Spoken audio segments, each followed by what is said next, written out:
열왕기상 2장 1절로 12절까지 말씀 구약 511면에 있습니다. 하나님 말씀 봉독하겠습니다. 다윗이 죽을 날이 임박함에 그의 아들 솔로몬에게 명하여 이르되 내가 이제 세상 모든 사람이 가는 길로 가게 되었노니 너는 힘써 대장부가 되고 내 하나님 여호와의 명령을 지켜 그 길로 행하여 그 법률과 계명과 율례와 증거를 모세의 율법에 기록된 대로 지키라. 그러면 내가 무엇을 하든지 어디로 가든지 형통할지라. 여호와께서 내 일에 대하여 말씀하시기를 만일 내 자손들이 그들의 길을 삼가 마음을 다하고 성품을 다하여 진실이 내 앞에 행하면 이스라엘 왕위에 오를 사람이 내게서 끊어지지 아니하리라 하신 말씀을 확실히 이루게 하시리라. 스루야의 아들 요압이 내게 행한 일 곧 이스라엘 군대의 두 사령관 넬의 아들 아브넬과 예델의 아들 아마사에게 행한 일을 내가 알거니와 그가 그들을 죽여 태평시대에 전쟁의 피를 흘리고 전쟁의 피를 자기의 허리에 띤 띠와 발에 신은 신에 묻혔으니 내 지혜대로 행하여 그의 백발이 평안히 수월에 내려가지 못하게 하라. 마땅히 길르앗 바르실레의 아들들에게 은총을 베풀어 그들이 내 상에서 먹는 자 중에 참여하게 하라. 내가 내 형 압살롬의 낯을 피하여 도망할 때에 그들이 내게 나왔느니라. 바울임 베냐민 사람 게라의 아들 시므이가 너와 함께 있나니 그는 내가 마하나임으로 갈 때에 악독한 말로 나를 저주하였느니라. 그러나 그가 요단에 내려와서 나를 영접함으로 내가 여호와를 두고 맹세하여 이르기를 내가 칼로 너를 죽이지 아니하리라 하였노라. 그러나 그를 무죄한 자로 여기지 말지어다. 너는 지혜 있는 사람이므로 그에게 행할 일을 알지니 그의 백발이 피 가운데 수월에 내려가게 하라. 다윗이 그의 조상들과 함께 누워 다윗성에 장사되니 다윗이 이스라엘 왕이 된 지 40년이라. 헤브론에서 7년을 다스렸고 예루살렘에서 33년 동안 다스렸더라. 솔로몬이 그의 아버지 다윗의 왕위에 앉으니 그의 나라가 심히 견고하니라.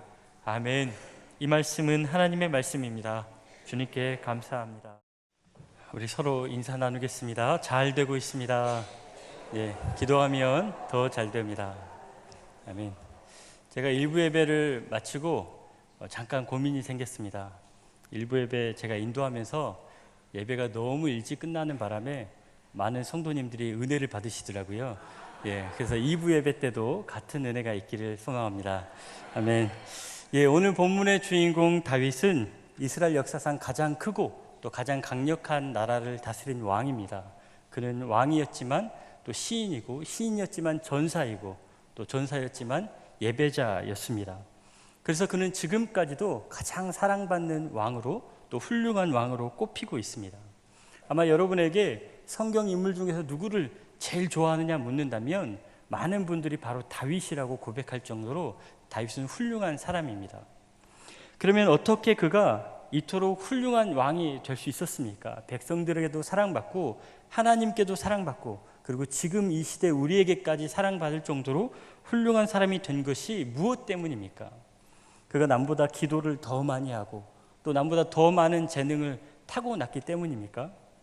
그런 것이 그를 왕답게 하였지만 그보다 더 중요한 요소가 있는데 바로 사울이라는 박해자를 통해서 그가 하나님의 충성된 일꾼으로 훈련받은 것입니다.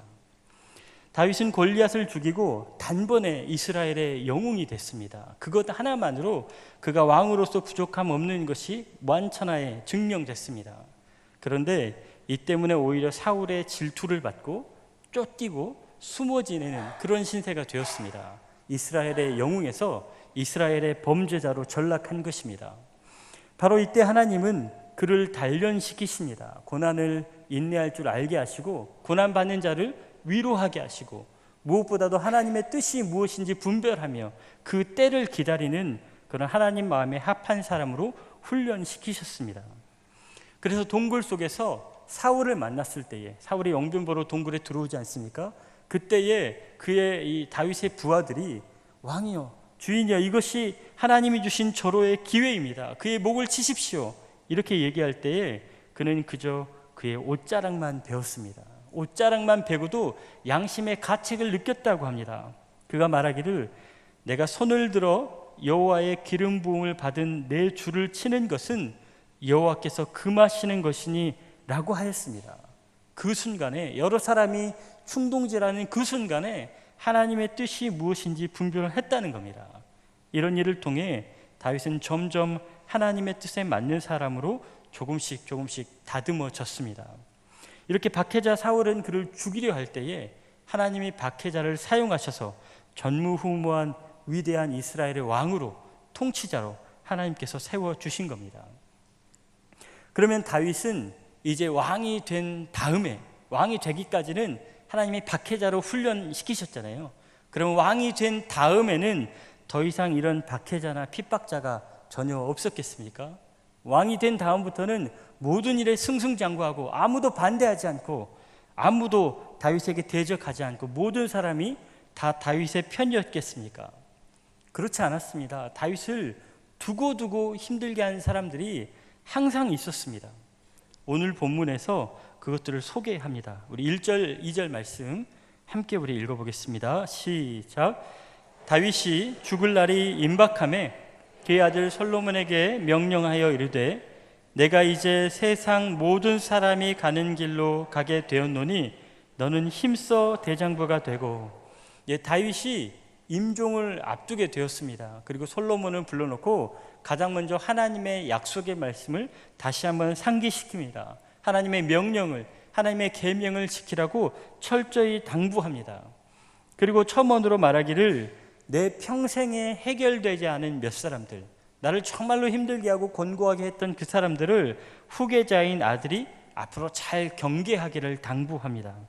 그 첫 번째 사람이 요압인데 우리 5절 말씀 같이 보겠습니다. 수르야의 아들 요압이 내게 행한 일, 곧 이스라엘 군대의 두 사령관 넬의 아들 아브넬과 예델의 아들 아마사에게 행한 일을 네가 알거니와 그가 그들을 죽여 태평시대의 전쟁의 피를 흘리고 전쟁의 피를 자기 허리에 띵띠와 발에 신은 신에 묻혔으니. 요압은 원래 다윗의 오른팔 같은 사람이었습니다. 다윗의 왕자가 완전히 다져지기 전부터 다윗과 함께한 다윗의 동료였습니다. 다윗이 지휘하는 모든 전투에 선봉으로 나서서 이 적들을 섬멸한 아주 훌륭하고 유능한 장수였습니다. 또 게다가 다윗이 전쟁에서 연거푸 승리하자 교만해지죠. 그리고 자기의 이 세를 과시하고 싶어서 인구조사를 하려고 합니다. 그때에 이것이 하나님 뜻에 맞지 않은 것을 조언했던 사람이 또한 요압이었습니다. 요압은 그만큼 다윗의 측근 중에 측근이었습니다. 그런데 이토록 다윗 편이었던 요압이 다윗과 마음을 계속 같이 하지 못하고 어느 순간부터는 자기 뜻대로 돌발 행동을 하기에 이르릅니다. 두 사람을 살해한 것이 바로 그런데 사울의 군대 장관이었던 아브넬과 또 압살롬의 군대 장관이었던 아마사를 죽였습니다. 사울의 군대 장관은 예를 들면 다윗이 왕자에 오르기 전에 사울은 그의 적대자였죠. 그리고 다윗이 왕자에 오른 다음에 반역을 일으킨 것이 바로 압살롬이었습니다. 그러니까 이 요압이 죽인 사람은 다윗의 적군의 장수들을 죽인 겁니다. 사실상 아무 문제도 없어 보이죠. 잘한 일이죠. 그런데 이것이 다윗에게 고통스러운 일이 된 것은 사연이 있습니다. 사울의 군대 장관이었던 아브넬은 사울이 죽은 다음에 자기가 실권을 장악했습니다. 그리고 다윗과 경쟁하며 전투를 벌였습니다. 그리고 이 전투 중에 요압의 동생인 아사엘을 죽입니다. 이때 요압이 벌써 마음이 상한 거죠. 그렇게 전투 중에 요압의 동생은 죽여놓고도 또 전투에서는 패배합니다. 점차 입지가 줄어듭니다. 그것이 아브넬이 할 수 있는 게 하나도 없자 그는 결국 다윗에게 투항하고 망명하기를 희망합니다. 다윗은 그것을 흔쾌히 허락해주고 다시 자기 편이 될 수 있도록 기회를 줬습니다. 근데 여러분, 요압 입장에서 어떻겠습니까? 자기 동생을 죽인 자잖아요. 그러니까 형제의 복수를 위해서 다윗의 명을 어기고 그를 살해합니다. 압살롬의 군대 장관이었던 아마사도 역시 압살롬의 반역이 실패로 돌아가자 이게 잘못되었음을 깨닫고 다시 다윗에게 복종합니다. 그에게 돌아가길 바랍니다. 다윗이 그를 받아들여서 다윗의 군대의 지휘관으로 세워줍니다. 그럼 다윗이 얼마나 포용적인 지도자인지 이런 것에서 알 수 있지 않습니까? 그런데 요압은 달랐습니다. 반역자를 따른 사람이 이 군대의 지휘관이 된 걸 용납할 수 없는 거죠. 그리고 그 사람이 자기의 자리를, 입지를 또 이렇게 줄일 수 있다고 생각하는 겁니다. 그래서 다윗의 뜻과 다르게 그를 죽여버렸습니다. 이렇게 다윗의 의도를 무시한 요압의 살인은 다윗에게 상당한 이 정치적인 부담, 또 군사적인 압박을 주었습니다. 아브넬이 만약에 죽지 않고 그대로 망명하였다면 그동안 사울 편에 서 있던 사람이 대거 다윗의 편으로 들어올 수 있었을 겁니다. 그리고 아마사가 이 다윗의 군대의 지휘관으로 세워질 수 있었다면 압살롬 편에 서서 반역했던 원래의 다윗의 군대들이 다시 무리 없이 다윗의 군대로 편입될 수 있었을 겁니다. 그런데 요압의 이 살인 때문에 다윗은 앞에서는 악수를 청하고 뒤에서는 목을 베는 간사한 사람이 되고 만 겁니다. 원래 사울 편에 있던 사람들, 압살롬에 폈던 사람들이 다시는 다윗에게 돌아갈 수 없고 계속 다윗의 숙적이 되게 만들어 놓은 거죠. 이에 다윗은 이렇게 탄식합니다.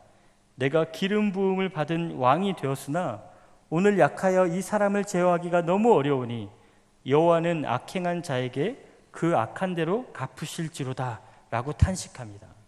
여러분, 왕의 고뇌가 느껴지십니까? 자기가 전국을 제패하고 사울을 제패하고 왕이 되었음에도 불구하고 개국공신이라고 자부하는 이 장수 하나 때문에 정말 속이 상하다는 겁니다. 이 사람은 어찌 못하여 이 나라를 바로 세울 수 없다는 겁니다. 그래서 하나님께 맡기고 그저 기도할 뿐이라는 거죠. 이뿐만이 아닙니다. 이렇게 결정적인 순간마다 자기 감정을 앞세워서 살인을 저지르던 이 요압은 다윗의 통치 말미에 더 큰 일을 저지릅니다. 솔로몬이 후계자가 되어야 되는데 다른 왕자 아도니아를 지지하고 나선 겁니다. 왕의 지금 심중이 솔로몬에게 있는 걸 알면서도 다윗이 반역으로 아도니아와 함께 한 거죠. 반역자를 그토록 미워했던 이 요압이 마지막에는 자기 자신이 반역자가 된 것입니다. 이렇게 요압은 다윗에게 평생을 두고 골칫거리였습니다. 물론 초창기에 그는 다윗의 큰 힘이 되는 오른팔이었지만 조금 여유가 생기자 항상 같은 마음인 줄 알았지만 겪어보면 다른 마음을 가진 사람이었습니다. 자기 편임을 강조하고 항상 거창한 충성 맹세를 빠뜨리지 않았지만 결정적인 순간에 자기 마음대로 하는 사람입니다. 그래서 그는 변절자이며 앞으로도 얼마든지 제멋대로 행할 사람입니다.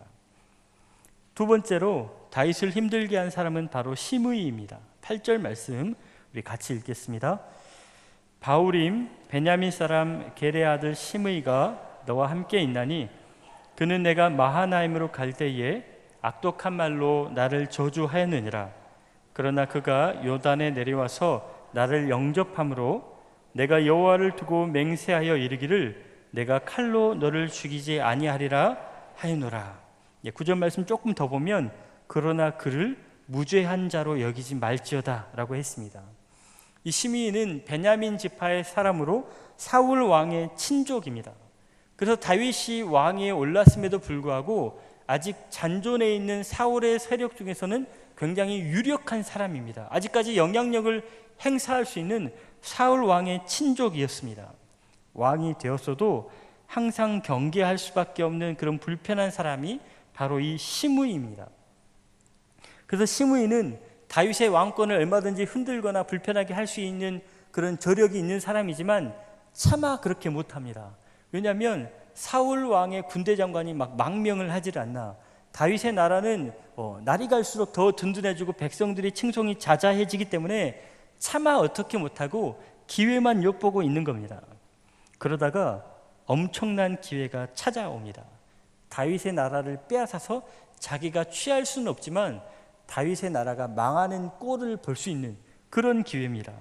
바로 다윗의 친아들인 압살롬이 반역을 일으켜서 이 다윗을 쫓아낸 그런 일이죠.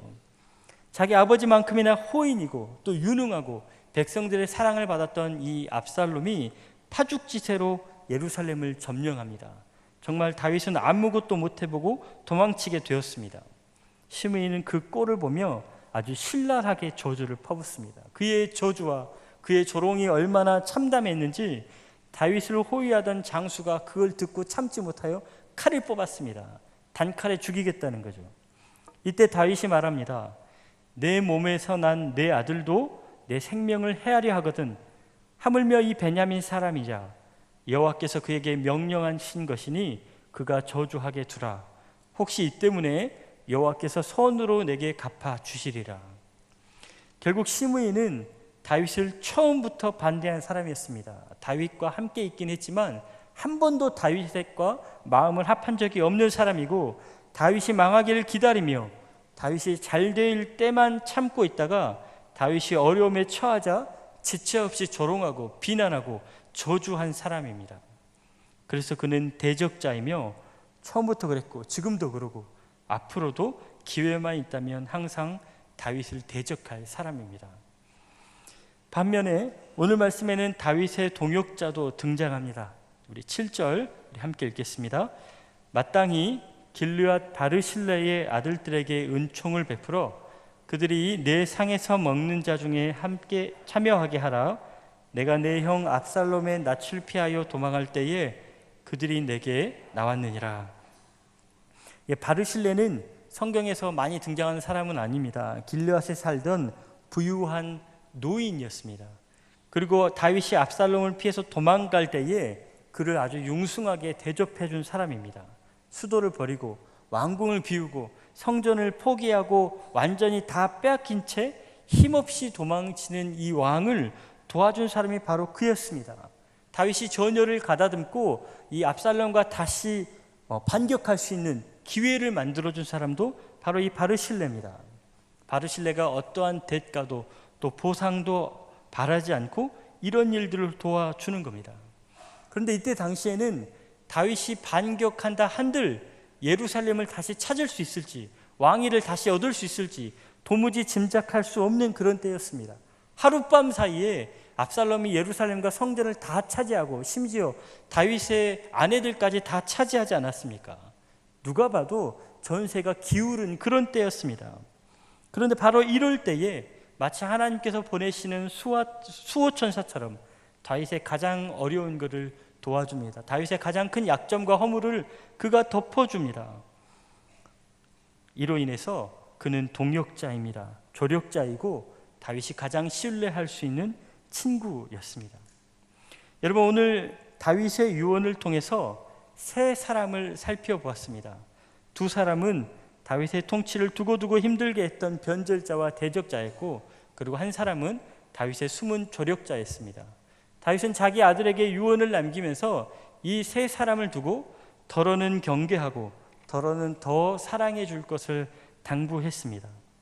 이제 다윗의 이 유언의 말씀을 저와 여러분에게 적용해 보기 원합니다. 여러분, 우리는 어떻습니까? 우리의 인생을 두고도, 우리의 평생을 두고도 이런 세 사람이 여러분 항상 있지 않았습니까? 우리의 삶 속에도 요압과 같은 변절자가 있었을 겁니다. 내 편인 줄 알았는데 까보니까 내 편이 아닌 겁니다. 분명히 내 앞에서는 나와 같은 말을 하고 같은 계획을 세웠는데 다른 사람 앞에서는 또 다른 말을 하는 겁니다. 항상 믿고 있었지만 완전히 믿기에는 조금 찜찜한 그런 사람입니다. 여러분, 그런 사람들이 있으셨죠? 그런 사람이 누굽니까? 누가 여러분에게 그렇게 믿었지만 뒤통수 치는 사람이었습니까? 속으로 맞아, 내 남편 이렇게 하시는 분 없으시겠죠? 또한 우리에게는 시므이 같은 대적자들이 있습니다. 이 사람은 처음부터 나를 못마땅하게 여기고 내가 하는 모든 것을 사사건건 시비를 거는 사람입니다. 마치 내가 망하기를 기다렸다는 듯이 조금 실수하고 뭐가 잘 안 되고 뭐가 문제가 생기면 이때다 싶어서 내게 비난과 버름을 멈추지 않는 사람입니다. 반면에 우리에게는 바르실레 같은 동역자도 있습니다. 하나님께서 내게 붙여준 사람입니다. 어떻게 알고 찾아왔는지 정말 위급할 때 나를 위로해 줍니다. 내가 뭘 필요한지 분명히 아는 사람입니다. 나의 실수와 허물을 그가 덮어주고 대신 책임져 주는 사람입니다. 여러분 이런 사람도 있으셨습니까? 예, 이때 맞아 우리 남편 이렇게 하셔야 되는데 거꾸로 하시는 것 같습니다. 여러분 우리가 우리의 인생을 사는 동안에 아마도 다 이런 사람을 다 만나 보셨을진데 이때에 어떻게 대처해야겠습니까? 내게 이런 사람을 어떻게 대하는 것이 하나님이 원하시는 모습이고 하나님 자녀다운 모습이겠습니까? 이럴 때에 다윗의 모습을 본받아야 됩니다. 다윗은 요압과 시므이를 얼마든지 죽일 수 있는 확신한 명분과 강력한 힘이 있었습니다. 얼마든지 당장에 그렇게 할 수 있었습니다. 하지만 그렇게 하지 않습니다. 두 가지 이유가 있는데, 첫 번째는 심판하시는 이는 하나님이시기에 하나님의 자리를 침범하지 않기 위해서 그가 스스로 조심한 것입니다. 그리고 두 번째는 그가 사울에게 쫓겨다닐 때 뼈저리게 배운 것인데, 비록 박해자라 할지라도 나를 대적하는 자라 할지라도 그를 통해서 내가 성장한다는 것이죠. 그리고 이런 일을 하나님이 친히 주관하신다는 겁니다. 그래서 그는 그들을 해하지 않았습니다. 그런데 오늘 말씀에는 이제 상황이 조금 달라집니다. 자기는 죽게 되었고 그 후계자 솔로몬이 왕이 되었습니다. 이제 좀 바뀐 상황에서 우리 6절 말씀 함께 보시겠습니다. 6절 시작. 내 지혜로 행하여 그의 백발이 평안히 수월에 내려가지 못하게 하라. 네, 정치적인 이유에서만 보자면 다윗이 마지막에 요압과 시므이의 이름을 언급하는 것 자체가 그들을 죽이라는 얘기입니다. 이 솔로몬의 왕권이 흔들리지 않고 점점 다져지기 위해서는 이 정적들이 제거되어야만 하는 거죠. 그런데 다윗은 지금 정치적 조언만 하는 것은 아닙니다. 그의 유언의 서두에 그리고 더 많은 분량은 하나님의 언약에 대해서 얘기합니다.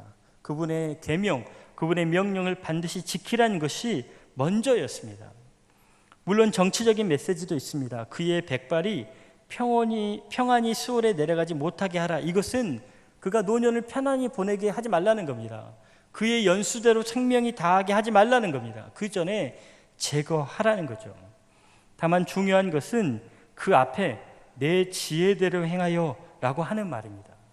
여러분, 솔로몬의 지혜의 근원이 무엇입니까? 여호와의 말씀을 지키고 그 계명을 따르는 것입니다. 결국 다윗이 고백하기를 나는 하나님의 뜻에 따라서 이들을 지금까지 살려놨으니 너는 이들을 제거하되 대신에 철저히 너의 지혜대로, 즉 하나님의 뜻과 섭리 안에서 그렇게 하라는 것입니다.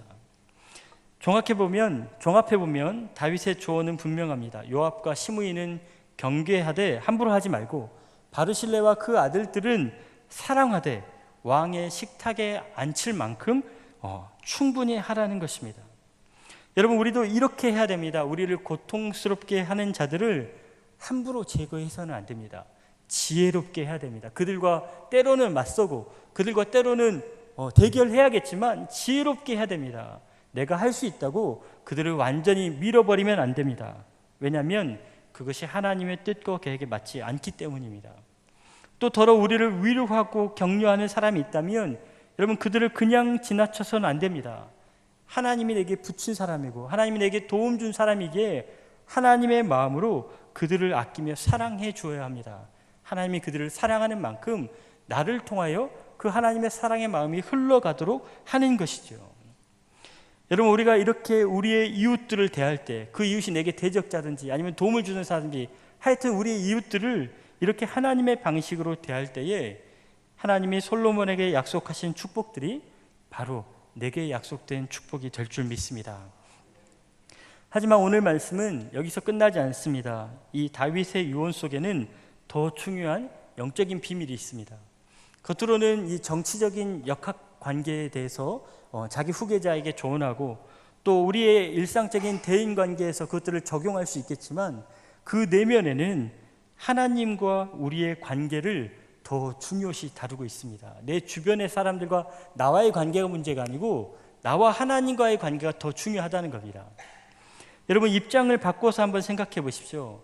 나는 하나님께 어떤 사람입니까? 나에게 이 세 종류의 사람들이 다 있었다면 하나님께도, 하나님을 믿는 사람들 중에도 이 세 종류의 사람들이 다 있을 겁니다. 그러면 나는 그 세 종류의 사람들 중에 어디에 속합니까? 많은 성도들이 하나님과 같은 편에서 출발합니다. 시작은 그렇습니다. 하나님을 아버지라고 고백하고 주인이라고 하고 왕이라고 합니다. 찬양도 하고 예배도 드립니다. 사랑한다고도 합니다. 예물도 드리고 헌신도 하고 봉사도 합니다. 그런데 정말 결정적인 순간에 번번이 하나님과 뜻을 맞추지 못합니다. 마치 다윗에게 요압처럼 자기 복수, 자기 감정을 더 우선순위로 놓고 자기 입지, 자기 평안, 자기 안위를 하나님보다 더 중요하게 여깁니다.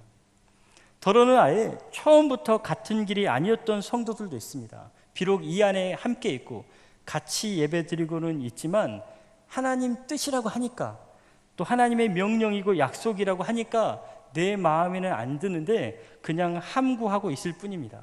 이게 교회 전통이고 교회 문화니까 그냥 가만히 있는 겁니다. 그런데 그 하나님의 약속이 현실의 벽에 부딪힐 때, 하나님의 축복의 약속이 비참하고 불편한 현실에 부딪힐 때, 그때 참지 않고 불평을 쏟아냅니다. 그럴 줄 알았다는 듯이 하나님이 어디 있냐면서, 하나님이 무슨 하나님이냐면서 그렇게 따지고 비난하고 원망합니다. 여러분, 우리가 많은 순간 이런 식으로 하나님께 변절자이고 또 대적자이지 않았습니까? 그래서 오늘 우리가 이 다윗의 유언의 말씀을 살펴보면서 누가 내게 요압 같고 또 시므이 같았는지 그것을 따져볼 게 아니라 과연 나는 하나님께 어떠하였는지, 내가 요압 같고 시므이 같은 사람은 아니었는지 다시 한번 돌아봐야 할 것입니다. 그리고 행여 그런 일들이 여러분 생각나시는 것이 있다면 지금이라도 회개하고 우리의 마음과 생각을 돌이켜야 될 줄 믿습니다. 이렇게 우리가 먼저 마음을 바꾸지 않는다면 하나님이 마침내 마음을 바꾸실 겁니다. 여러분, 그동안 다윗은 요압과 시므이를 살려두었습니다. 죽일 명분도 있고 힘도 있는데도 살려두었습니다. 하나님도 지금 당장 저와 여러분을 심판하실 수 있는데 살려두셨습니다. 기다리셨습니다. 용납하십니다.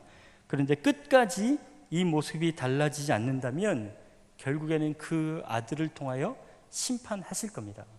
다윗이 솔로몬을 통하여 이 대적자들을, 변절자를 심판한 것처럼 하나님께서 그 아들 예수 그리스도를 통하여서 이 땅의 모든 하나님의 대적자들, 하나님의 변절자들, 원수들을 영원히 그리고 단번에 심판하실 것입니다. 그러니 사랑하는 우리 성도 여러분, 우리는 이제 바르실레 같은 사람으로 살기를 다시 한번 결단하기 원합니다. 하나님께 도움되는 사람으로 하나님의 뜻을 위하여 우리가 어느 때이든지 쓰임받는 사람이 되기를 소망합니다. 여러분, 이것을 두고 저울질하지 마십시오. 다윗이 과연 반격한다고 예루살렘을 되찾을 수 있을까? 성전을 다시 찾을 수 있을까? 이런 거 따지지 마십시오. 그런 것들을 저울질하지 아니하고 오히려 내가 위험을 무릅쓰고 희생을 각오하고 하나님 나라와 그의 영광을 위하여 나의 믿음의 모험을 할 때에 왕이신 하나님께서 그 왕의 식탁에, 즉 하나님 나라의 천국의 식탁에 우리를 앉혀 주실 줄 믿습니다. 우리 그런 믿음으로 우리 함께 기도합시다. 하나님의 은혜는 우리가 약함을 인정할 때에, 그리고 우리 악함을 고백하며 회개할 때에 시작될 것입니다. 이 시간 우리가 얼마나 많은 순간 하나님 앞에 요압 같았습니까? 시므이 같았습니까? 하나님을 따르겠다고 결단했지만 결국에는 내 뜻대로 하지 않았습니까? 하나님의 명령 앞에 잠잠하였지만 상황이 나빠지면 기다렸다는 듯이 하나님께 불평하고 원망하지 않았습니까? 오늘 시간 이 모습을 우리 함께 회개하시면서 정말로 하나님 나라와 그의 나라를 위하여 다시 한번 헌신하는 사람 되기를 우리 함께 기도하도록 하겠습니다.